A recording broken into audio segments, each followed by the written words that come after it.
Hello guys, welcome back to my channel. അപ്പോൾ കഴിഞ്ഞ് നമ്മളൊരു വീഡിയോ ചെയ്തായിരുന്നു വണ്ടിയുടെ മിസ്സിങ്ങിനെ കുറിച്ചും അതുപോലെ തന്നെ കാർബറേറ്റർ എങ്ങനെ അഴിക്കാം, പ്രോപ്പറായിട്ട് എങ്ങനെ ക്ലീൻ ചെയ്യാമെന്നൊക്കെ. ആ വീഡിയോയിൽ ഞാൻ ആൾറെഡി മെൻഷൻ ചെയ്തു, എന്തെങ്കിലും എൻ്റെ വണ്ടിയുടെ കാർബറേറ്റർ അഴിച്ചു വരുമ്പോൾ നമ്മുടെ വണ്ടിയിൽ എങ്ങനെ അത് അഴിക്കാം, എങ്ങനെ ക്ലീൻ ചെയ്യാം, എങ്ങനെ അത് തിരിച്ച് കറക്റ്റായിട്ട് പ്രോപ്പറായിട്ട് ഫിക്സ് ചെയ്യാമെന്നൊക്കെ. അപ്പോൾ അതിനെക്കുറിച്ചുള്ള വളരെ ഡീറ്റെയിൽഡ് ആയിട്ടുള്ള ഒരു വീഡിയോ ആണ്. അപ്പം മഴക്കാലമാണ്, അപ്പം എൻ്റെ വണ്ടിക്കകത്ത് ടാങ്കിനകത്ത് അത്യാവശ്യം വെള്ളം കയറിയായിരുന്നു. അപ്പോൾ ആ വെള്ളമൊക്കെ എങ്ങനെ ക്ലീൻ ചെയ്ത് കളയാം എന്നൊക്കെയുള്ള ഒരു വീഡിയോ ആണ്. അപ്പോൾ വേറൊന്നുമില്ല, നമുക്ക് നേരെ നമ്മുടെ വീഡിയോയിലേറ്റോ.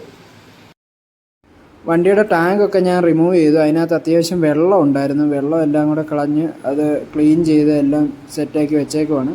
ഇനി നമുക്ക് ഇതിൻ്റെ കാർബറേറ്റർ ഒന്ന് അഴിച്ചെടുക്കണം. കാർബറേറ്റർ ചെക്ക് ചെയ്യണം, കാരണം അതിനകത്ത് വല്ല അഴുക്കുകളോ പൊടികളോ ഒക്കെ ഉണ്ടാകുന്നു. ഞാൻ ഇപ്പം ഇങ്ങനൊരു കാർബറേറ്റർ ക്ലീൻ ചെയ്യാനുള്ള കാരണം, നമ്മൾ ഓണം പ്രമാണിച്ച് റൈഡ് പോകുന്നുണ്ട്. അപ്പോൾ അങ്ങനെയൊക്കെ റൈഡ് പോകാനൊക്കെ നിൽക്കുന്നവരാണെങ്കിൽ നിങ്ങളുടെ വണ്ടിയുടെ പീരിയോഡിക് സർവീസ് എല്ലാം കറക്റ്റ് ആക്കി വെക്കണം. അതിൽ ഒരു one of the most important thing എന്ന് പറഞ്ഞാൽ നിങ്ങളുടെ വണ്ടിയുടെ കാർബറേറ്റർ ഒന്ന് ക്ലീൻ ചെയ്യുക എന്നുള്ളതാണ്.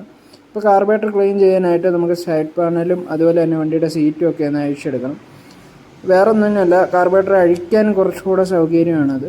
അപ്പം എന്തായാലും ഞാനിപ്പോൾ ഇവിടെ എല്ലാം അഴിച്ചു വെച്ചിട്ടുണ്ട്. ഇനി കാർബറേറ്റർ അഴിക്കാൻ വേണ്ടിയിട്ട് ആദ്യമായിട്ട് നമ്മൾ ഈ കാണുന്ന ആ സ്ക്രൂകളൊന്ന് ലൂസ് ചെയ്തൊക്കെ കൊടുക്കണം.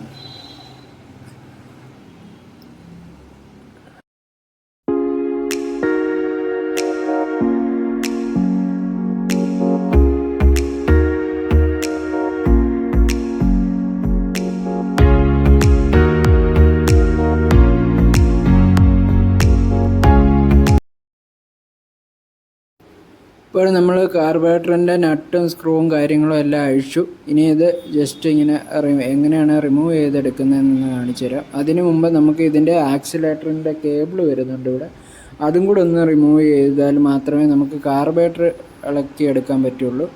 ഇപ്പം ഇനി അടുത്തായിട്ട് നമുക്ക് ഈ ആക്സിലേറ്ററിൻ്റെ കേബിൾ ഒന്ന് റിമൂവ് ചെയ്യണം. അതിനുവേണ്ടി ഈ രണ്ട് ചെറിയ നട്ടുകൾ വരുന്നുണ്ട്, അത് ലൂസാക്കി നമുക്ക് ആക്സിലേറ്ററിൻ്റെ കേബിൾ റിമൂവ് ചെയ്യാവുന്നതാണ്.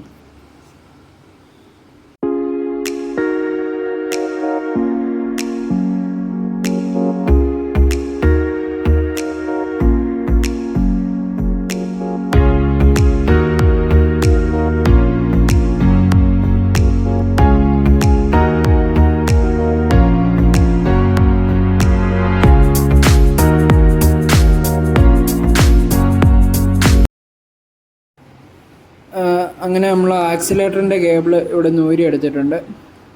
ഇനി ഈ കേബിളൊന്ന് ജസ്റ്റ് ഇവിടെ നിന്ന് മാറ്റി കൊടുത്തതിന് ശേഷം നമുക്ക് നമ്മുടെ കാർബറേറ്റർ പുറത്തേക്ക് എടുക്കാം. ഇനിയിപ്പം എല്ലാം നമ്മൾ അഴിച്ചു വെച്ചിരിക്കുകയാണ്. ഇനി വളരെ ഈസി ആയിട്ട് തന്നെ നമുക്ക് കാർബറേറ്റർ എടുക്കാവുന്നതാണ്. അപ്പോൾ ഇതൊക്കെ ഇങ്ങനെ പിടിച്ചിങ്ങനെ എടുത്താലും മതി. എടുക്കുന്ന സമയത്ത് ശ്രദ്ധിക്കണം, ഒരുപാട് ബലം കൊടുക്കരുത്. അപ്പോൾ ഇതൊക്കെ അതിങ്ങ് ഈ വീഡിയോയിൽ കാണുന്ന പോലെ ജസ്റ്റ് ഇങ്ങനെ റിമൂവ് ചെയ്തെടുക്കാവുന്നതാണ്. വളരെ സിമ്പിളായിട്ട് നമുക്ക് ഊരിയെടുക്കാം. പിന്നെ കുറച്ച് ശ്രദ്ധ വേണം, കാരണം നമ്മൾ മെയിനായിട്ടുള്ളൊരു സാധനമാണ് ഇതിനകത്ത് നിന്ന് ഊരിയെടുക്കുന്നത്. അതിനുശേഷം നമ്മൾ ഇതുപോലെ ഒരു കോട്ടൺ വെച്ചിട്ട് ആ ഒരു എന്താ പറയുക എയർ ഫ്യൂവൽ മിക്സ്ചർ ഇൻലെറ്റിൻ്റെതായ ഈ ഒരു ഇതുപോലെ ക്ലോസ് ചെയ്ത് വെക്കുക. കാരണം അതെന്തിനാണ് അങ്ങനെ ചെയ്യുന്നതെന്ന് വെച്ചാൽ അതിനകത്ത് പിന്നെ നമ്മൾ ഈ അഴിച്ചു വെക്കുന്ന സമയത്ത് പൊടികളൊന്നും കയറാതിരിക്കാൻ വേണ്ടിയിട്ടാണ്. ഇനി നമുക്ക് ഇതിനകത്ത് നിന്ന് ഓരോന്നോരോന്നായിട്ട് ഇങ്ങനെ റിമൂവ് ചെയ്തെടുക്കാം. ആദ്യം തന്നെ നമുക്ക് ഈ ഒരു റബ്ബറിൻ്റെ ആ ഒരു പോർഷൻ അത് ഇതിൽ നിന്നും ഇങ്ങനെ റിമൂവ് ചെയ്തെടുക്കണം. ഈ ഒരു ഭാഗം അത് ജസ്റ്റ് ആ സ്ക്രൂ റിമൂവ് ചെയ്തതിന് ശേഷം ഇങ്ങനെ എടുത്താൽ മതി. ഇനി ഈ ഒരു പോർഷനും കൂടെ നമ്മുടെ കാർബറേറ്ററിൽ നിന്ന് റിമൂവ് ചെയ്തതിന് ശേഷം വേണം നമുക്ക് ക്ലീനിങ് തുടങ്ങാൻ. അപ്പോൾ ആ റബ്ബർ സീലിംഗ് അഴിക്കുമ്പോൾ നിങ്ങൾ ശ്രദ്ധിക്കേണ്ട ഒരു കാര്യം എന്ന് വെച്ചാൽ അത് എന്തെങ്കിലും പൊളഞ്ഞു പോയിട്ടുണ്ടോ, അല്ലെങ്കിൽ അത് ഒരുപാട് കട്ടിയായിട്ടുണ്ടോ. അത് ഒരുപാട് കട്ടിയായിട്ടുണ്ടെങ്കിലൊക്കെ തന്നെ നമുക്ക് അതിൽ നിന്നും മിസ്സിങ് വരാനുള്ള സാധ്യതയുണ്ട്. ആ റബ്ബർ സീലിങ്ങിന് വല്ല പ്രശ്നം ഉണ്ടെങ്കിൽ നിങ്ങൾ അതൊന്ന് റീപ്ലേസ് ചെയ്യുന്നത് നല്ലതായിരിക്കും. കാരണം അതിന് പ്രശ്നങ്ങളുണ്ടെങ്കിലും വണ്ടി ഭയങ്കരമായിട്ട് മിസ്സിങ് വരാനൊക്കെയുള്ള സാധ്യത, അത് എവിടെയെങ്കിലും പൊട്ടിയിരിക്കുന്നുണ്ടോ അങ്ങനെയൊക്കെ നിങ്ങൾ അത് അഴിക്കുന്ന സമയത്ത് അതൊന്ന് ശ്രദ്ധിക്കണം. ഇനി നമുക്ക് ഇതിനകത്ത് ഉള്ള ഈ ഒരു ഫ്യൂവലിൻ്റെ ഈ ഒരു കണക്ഷനൊക്കെ ജസ്റ്റ് ഒന്ന് റിമൂവ് ചെയ്യണം. അതെല്ലാം കൂടെ ഒന്ന് ഒഴിവാക്കിയതിന് ശേഷമാണ് കാർബറേറ്റർ ക്ലീൻ ചെയ്യാൻ നമുക്ക് കുറച്ചുകൂടെ എളുപ്പം വരുന്നത്. നമുക്ക് ജസ്റ്റ് അതൊന്ന് റിമൂവ് ചെയ്യാം.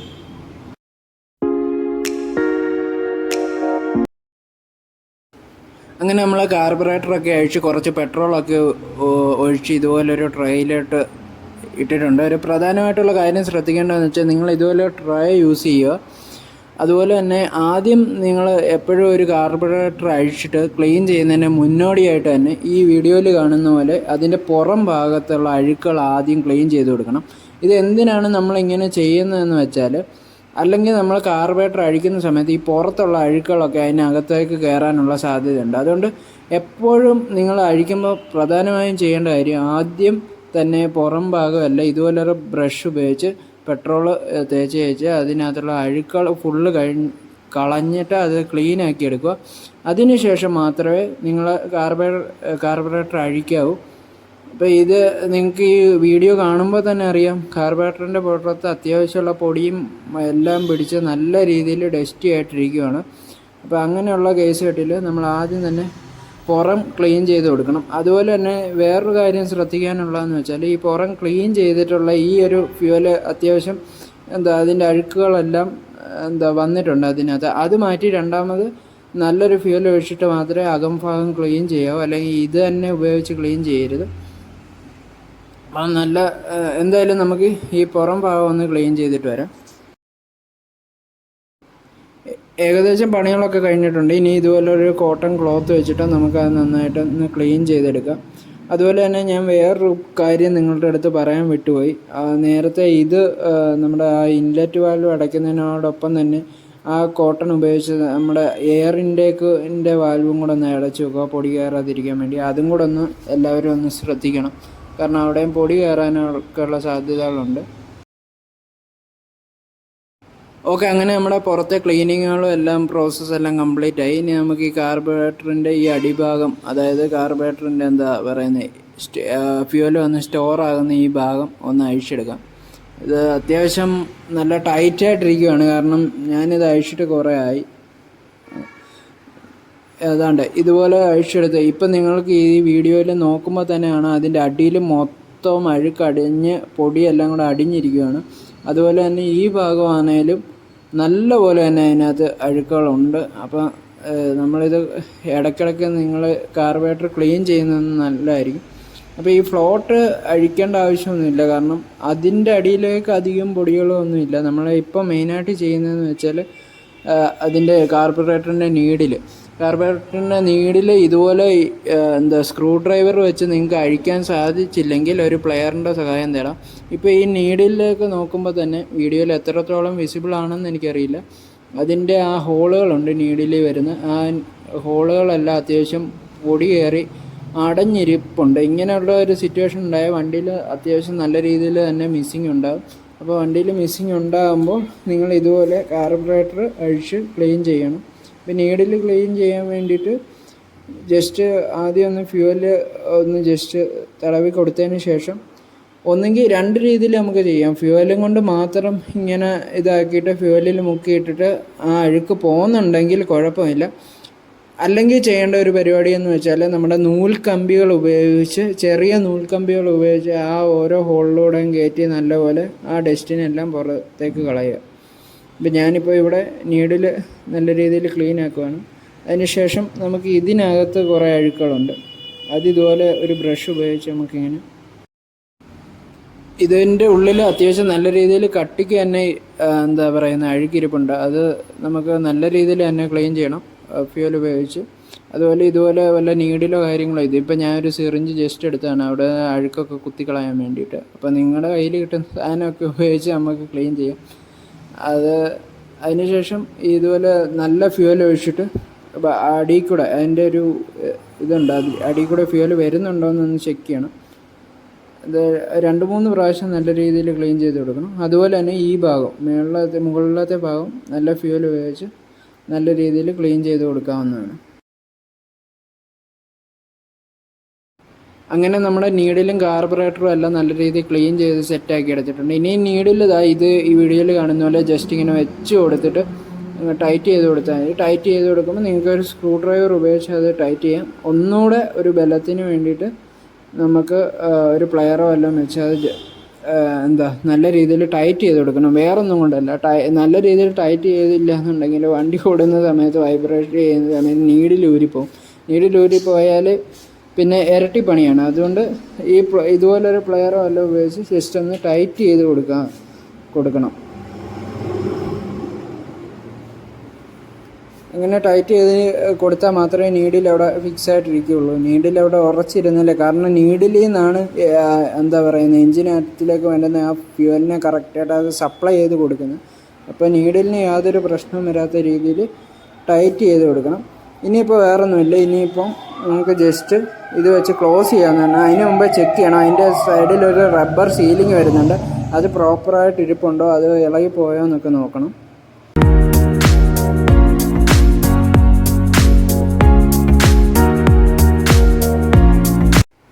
അങ്ങനെ കാർബറേറ്ററിൻ്റെ അത്യാവശ്യം പണിയെല്ലാം കഴിഞ്ഞ് നമ്മളെല്ലാം ക്ലീൻ ചെയ്ത് റെഡി ആക്കിയിട്ടുണ്ട്. ഇനി നമുക്ക് ചെയ്യാനുള്ളതെന്ന് വെച്ചാൽ ഈ റബ്ബർ പോർഷൻ ഇതിലേക്ക് ഇട്ട് കൊടുക്കണം. അപ്പോൾ അതിന് വേണ്ടിയിട്ട് വളരെ എളുപ്പത്തിൽ അത് ചെയ്യാവുന്നുള്ളൂ. അതിലൊരു വെട്ട് കാണും. അതുപോലെ നമ്മുടെ കാർബറേറ്ററിൽ വരുന്ന ആ എക്സ്റ്റൻഡ് പോർഷൻ അവിടെ വരുന്ന രീതിയിൽ നല്ലപോലെ സെറ്റ് ചെയ്ത് കൊടുക്കുക. അത് പ്രോപ്പറായിട്ട് വീണിട്ടുണ്ടോ എന്നൊക്കെ ചെക്ക് ചെയ്യണം. അല്ലെങ്കിൽ അതുവഴി നമ്മുടെ ഫ്യൂവൽ ലീക്ക് ആവാനും അതുപോലെ പുറത്തു നിന്നുള്ള എയർ അകത്തേക്ക് കയറിയിട്ട് മിസ്സിങ്ങും പ്രശ്നങ്ങളും ഒക്കെ ഉണ്ടാകാൻ സാധ്യതയുണ്ട്. അതുപോലെ തന്നെ ഈ ഭാഗത്തും അതുപോലൊരു പോർഷനുണ്ട്. കറക്റ്റ് ആ വെട്ടിൽ വീഴുന്ന രീതിയിൽ സെറ്റ് ചെയ്ത് കൊടുക്കുക. അപ്പോൾ ഇത് സെറ്റ് ചെയ്യുമ്പോഴും നേരത്തെ പറഞ്ഞുകൊണ്ടുള്ള കാര്യങ്ങൾ ശ്രദ്ധിക്കണം. കറക്റ്റായിട്ട് ആ വെട്ടിൽ വീഴുന്നുണ്ടോ എന്ന് ചെക്ക് ചെയ്യുക. കാരണം അല്ലെങ്കിൽ നമ്മുടെ എൻജിനിലേക്ക് പോകുന്ന മെയിൻ പോർഷനാണ്. അവിടെയും അങ്ങനെയൊക്കെ നന്നായിട്ട് വീണില്ല എന്നുണ്ടെങ്കിൽ പ്രശ്നങ്ങളുണ്ടാകാൻ സാധ്യതയുണ്ട്. അപ്പോൾ ഈ കാണുന്ന നമ്മുടെ പഴയ പെട്രോൾ ഫിൽറ്ററാണ്. എപ്പോഴും നിങ്ങളുടെ വണ്ടികളിൽ ഒരു പെട്രോൾ ഫിൽറ്റർ യൂസ് ചെയ്യുന്നത് നന്നായിരിക്കും. കാരണം ഫ്യൂവലിലുള്ള പൊടിയൊക്കെ കുറച്ചേറെ ഇത് പിടിച്ചെടുക്കും. ഇത് അത്യാവശ്യം നല്ല രീതിയിൽ ഡസ്റ്റി ആയിരുന്നു. ഞാൻ പുതിയൊരു പെട്രോൾ ഫിൽറ്റർ ഇവിടെ എടുത്തിട്ടുണ്ട്.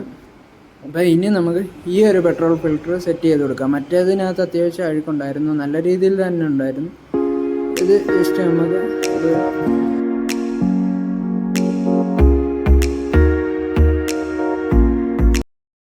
അങ്ങനെ നമ്മുടെ കാർബറേറ്ററിൻ്റെ പണിയെല്ലാം ഏകദേശം പൂർത്തിയായി. ഇനി നമുക്ക് വണ്ടിയിലേക്ക് സെറ്റ് ചെയ്ത് കൊടുക്കുക എന്നുള്ള പ്രോസസ്സാണ്. അതിനുവേണ്ടി ഞാനിവിടെ ആനാബോണ്ടിൻ്റെ ഗ്യാസ്കറ്റ് മേക്കർ എടുത്തിട്ടുണ്ട്. ഇതെന്തിനാണെന്ന് വെച്ചാൽ നമ്മുടെ കാർബറേറ്ററിൻ്റെ ആ ഒരു ഭാഗത്ത് തേച്ച് കൊടുക്കാൻ വേണ്ടിയിട്ടാണ്. കാരണം ഈ ഒരു സീലിംഗ് വരുന്ന ആ പോർഷനിൽ ഇത് തേച്ച് കൊടുക്കുക. കാരണം പുറത്തുനിന്നുള്ള എയറോ അങ്ങനെയുള്ള കാര്യങ്ങൾ അകത്തേക്ക് കയറാതിരിക്കാനും അത് പ്രോപ്പറായിട്ട് അവിടെ ഫിക്സ് ആയിട്ട് ഇരിക്കാൻ. അപ്പം ഈ ഒരു സാധനം മാത്രമേ ഈ വണ്ടിക്ക് വേണ്ടി ഡെഡിക്കേറ്റഡ് ആയിട്ട് വരുന്ന ഇതുപോലുള്ള ഗ്യാസ്കറ്റ് മേക്കറുകൾ മാത്രമേ ഉപയോഗിക്കാവൂ. അല്ലാതെ ചിലർ അറാൾഡൈറ്റ് അങ്ങനെയുള്ള സാധനങ്ങളൊന്നും കഴിവതും ഉപയോഗിക്കാതിരിക്കുക. കാരണം ഇങ്ങനെയുള്ള സാധനങ്ങൾ മാത്രം ഉപയോഗിക്കുക. അതും ഇത് കേൾക്കുമ്പോൾ ഒരുപാട് വാരി പൂശേണ്ട ആവശ്യമൊന്നുമില്ല. ചെറിയൊരു തിൻ ലെയറായിട്ട് തേച്ച് കൊടുത്താൽ മാത്രം മതി. അതിനുശേഷം നമ്മൾ കൈ വെച്ച് വിരൽ വെച്ച് ജസ്റ്റ് ഇതുപോലെ ഒന്ന് സ്പ്രെഡ് ചെയ്തതിന് ശേഷം കാർബറേറ്റർ സെറ്റ് ചെയ്ത് കൊടുത്താൽ മതി. വേറൊന്നുമില്ല. അപ്പം ഇത് ചെയ്യുമ്പോൾ ശ്രദ്ധിക്കേണ്ട ഒരു കാര്യം, ഇതിന് ഏകദേശം നല്ല ടൈം എടുക്കും ഇതൊന്ന് ഉണങ്ങി വരാൻ വേണ്ടിയിട്ട്. അപ്പോൾ അത്രയും ടൈം നിങ്ങളൊന്ന് വെയിറ്റ് ചെയ്യണം. ഇനി നമുക്ക് കാർബറേറ്റർ കയറ്റിയിടാം. ജസ്റ്റ് കയറ്റി വെച്ച് ഇങ്ങനെ സെറ്റ് ചെയ്താൽ മതി. ആദ്യം തന്നെ നമ്മുടെ എയർ ഫിൽറ്ററിൻ്റെ അവിടെ നിന്ന് വരുന്ന പോർഷനിലോട്ട് കാർബറേറ്റർ വെച്ച് കൊടുത്തിട്ട് നേരെ കയറ്റി ഇട്ടാൽ മതി. ഇനി നട്ട് ടൈറ്റ് ചെയ്ത് കൊടുക്കാം.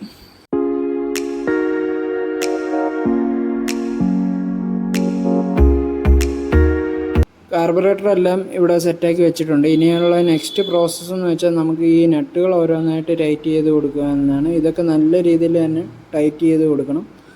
ഈ കാണുന്ന 2 നട്ട് ആ ബുഷ് നല്ലപോലെ അതിൽ ടൈറ്റ് ആയിരിക്കണം. പുറത്തു നിന്നുള്ള യാതൊരു പ്രശ്നം. അതുപോലെ തന്നെ ബാക്കിൽ എയർ ഇൻലെറ്റ് വാൽവിൻ്റെ അവിടെ ഒരു നട്ടുണ്ട്. നിങ്ങൾക്ക് വിസിബിൾ ആണോ എന്ന് എനിക്കറിയില്ല.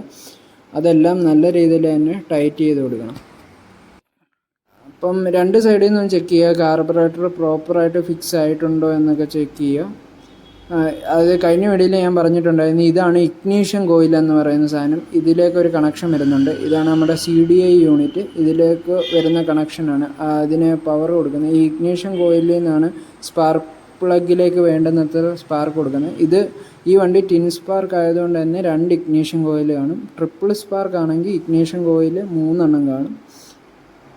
ഇനി നമുക്ക് ആക്സിലേറ്ററിൻ്റെ കേബിൾ നമ്മുടെ ഇതിലേക്ക് സെറ്റ് ചെയ്ത് കൊടുക്കണം. അത് വളരെ സിമ്പിളാണ്. ഈ കാണുന്ന നട്ടുകൾ ലൂസ് ചെയ്തിട്ട് വളരെ എളുപ്പത്തിൽ തന്നെ സെറ്റ് ചെയ്ത് കൊടുക്കാവുന്നതാണ്. നമുക്ക് എന്തായാലും ആക്സിലേറ്റർ കേബിൾ ഒന്ന് സെറ്റ് ചെയ്തിട്ട് വരാം.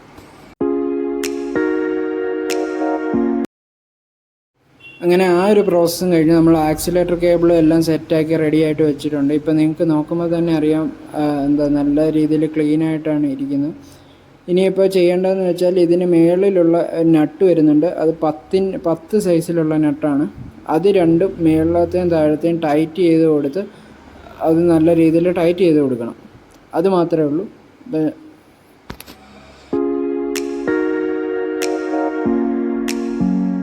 അപ്പോൾ നമ്മുടെ ഓവറോൾ വർക്കെല്ലാം കഴിഞ്ഞിട്ടുണ്ട്. വണ്ടി ഏകദേശം എല്ലാം കാർബറേറ്ററൊക്കെ നമ്മൾ സെറ്റാക്കി വെച്ചു. ഇനി മെയിനായിട്ട് വണ്ടി ഒന്ന് ഓടിച്ച് നോക്കി ഒന്ന് ചെക്ക് ചെയ്യണം. അതുപോലെ ടാങ്കും സീറ്റും എല്ലാം സെറ്റ് ചെയ്തിട്ട് വണ്ടി ഒന്ന് ഓടിച്ച് നോക്കണം. എന്നിട്ട് മിസ്സിങ്ങോ കാര്യങ്ങളോ വല്ലതും ഉണ്ടോ എന്ന് ഒക്കെ ഒന്ന് ചെക്ക് ചെയ്യണം.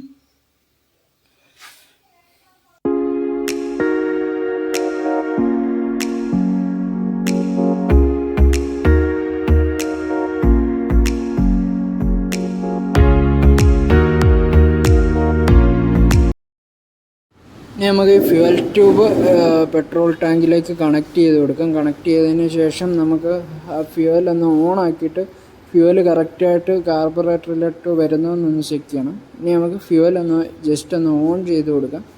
ഇതൊന്ന് ചെക്ക് ചെയ്യുക. ഫ്യൂവൽ നമ്മുടെ ഏതാണ്ട് ഈ ഒരു പെട്രോൾ ഫിൽറ്ററിലേക്ക് ഇപ്പോൾ വരുന്നുണ്ട്, ഇറങ്ങി വരുന്നുണ്ട്.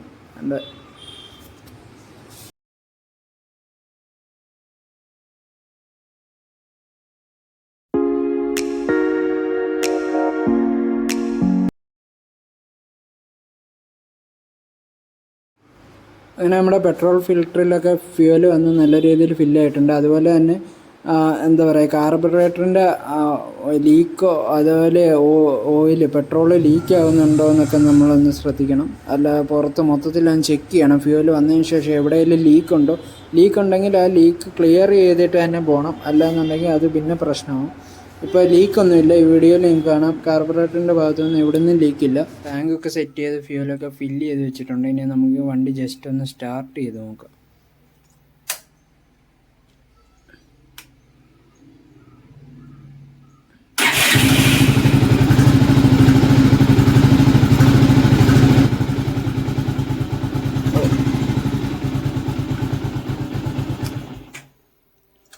ഓക്കെയാണ്, വേറെ പ്രശ്നങ്ങളൊന്നുമില്ല. കാർബറേറ്ററിൻ്റെ ഭാഗത്താണെങ്കിലും ലീക്കേജോ മറ്റു കാര്യങ്ങളോ ഒന്നുമില്ല. ഓവർഫ്ലോയും ഒന്നുമില്ല. ഓവർഫ്ലോയുടെ ഒരു ട്യൂബ് ഞാനിങ്ങനെ വെളിയിലോട്ട് ഇട്ടിട്ടുണ്ടായിരുന്നു, ഓവർഫ്ലോ എല്ലാം ഉണ്ടോ എന്ന് ചെക്ക് ചെയ്യാൻ. ഇനിയിപ്പോൾ നമ്മൾ അടിച്ചു കൊടുത്ത ആ സിലിക്കണൊക്കെ ഒന്ന് സീലിങ്ങൊക്കെ ഒന്ന് സെറ്റാവണം. അതൊക്കെ ഒന്ന് ഉറച്ചതിന് ശേഷം മാത്രം വണ്ടി എടുത്ത് ഓടിച്ച് നോക്കുക. എന്തായാലും വണ്ടി ഫുള്ളായിട്ടൊന്ന് സെറ്റ് ചെയ്തിട്ടൊന്ന് ഓടിച്ച് നോക്കിയിട്ട് പെർഫോമൻസ് ഒക്കെ എങ്ങനെയുണ്ട്, എന്ത് മാറ്റം വന്നു എന്നൊക്കെ ഞാൻ പറയാം. എന്തായാലും നമുക്ക് ആദ്യം വണ്ടിയെല്ലാം മൊത്തത്തിലൊന്ന് സെറ്റ് ചെയ്യാം.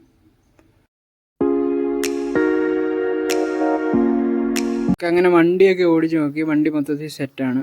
കാർബറേറ്ററിൻ്റെ ഭാഗത്തുനിന്ന് മറ്റ് പ്രശ്നങ്ങളൊന്നുമില്ല. വണ്ടിയുടെ ഭാഗത്തു നിന്നാണേലും ആ പോയി കിടന്ന ആ പുള്ളിങ്ങൊക്കെ തിരിച്ചു വന്നിട്ടുണ്ട്. അങ്ങനെ ഓവറോൾ ഓക്കെ ആയിട്ടുണ്ട്. അപ്പോൾ ഞാൻ ആൾറെഡി കഴിഞ്ഞ വീഡിയോയിൽ ഞാൻ പറഞ്ഞായിരുന്നു, എന്തെങ്കിലും എൻ്റെ വണ്ടിയുടെ കാർബറേറ്റർ അഴിക്കുന്ന സമയത്ത് നിങ്ങൾക്ക് ലൈവായിട്ട് കാണിച്ചു തരാമെന്ന്. ഇങ്ങനെയൊക്കെ ഉള്ളൂ. വളരെ സിമ്പിളായിട്ട് നമുക്ക് കാർബറേറ്റർ അഴിക്കാവുന്നതാണ്. അഴിക്കുന്നത് വളരെ സിമ്പിളാണ്. പക്ഷേ സെറ്റ് ചെയ്യുമ്പോൾ ചില കാര്യങ്ങൾ ശ്രദ്ധിക്കണം. അത് മാത്രം ശ്രദ്ധിച്ച് ചെയ്താൽ മതി. വേറെ പ്രത്യേകിച്ചൊരു ആനക്കാരിയോ അങ്ങനെയൊന്നുമില്ല. അപ്പോൾ ഇത്രയൊക്കെയുള്ള ഇന്നത്തെ വീഡിയോ. ഇന്നത്തെ ഈ ഒരു വീഡിയോ എല്ലാവർക്കും ഇഷ്ടപ്പെട്ടു എന്ന് വിചാരിക്കുന്നു. അടുത്തൊരു നല്ല വീഡിയോയുമായിട്ട് നമ്മൾ വരുന്നതായിരിക്കും. അപ്പോൾ ഈ വീഡിയോ ഇഷ്ടപ്പെട്ടിട്ടുണ്ടെങ്കിൽ ഒന്ന് ലൈക്ക് ചെയ്യുക, ഒന്ന് ഷെയർ ചെയ്ത് മറ്റുള്ളവരിലേക്കും കൂടി ഒന്ന് എത്തിക്കുക. പിന്നെ കൂടാതെ നമ്മുടെ ചാനലൊന്ന് സബ്സ്ക്രൈബ് ചെയ്തിടുക. അപ്പോൾ ബൈ.